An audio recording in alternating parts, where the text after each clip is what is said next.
Deputy CM Pawan Kalyan Russian వ్యోమగామి Sergei Korsakov కలిశారు. ఆదివారం సాయంత్రం హైదరాబాద్లోని పవన్ కళ్యాణ్ నివాసంలో ఆయనతో భేటీ అయ్యారు.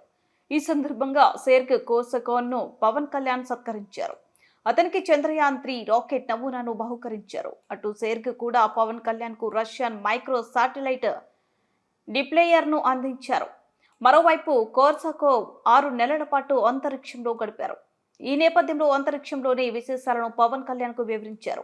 భేటీ అనంతరం సెర్గ్ కోర్సాకోవ్ కోసం ప్రత్యేకంగా తయారు చేయించిన రష్యను వంటకాలను పవన్ ఆయనకు రుచి చూపించారు.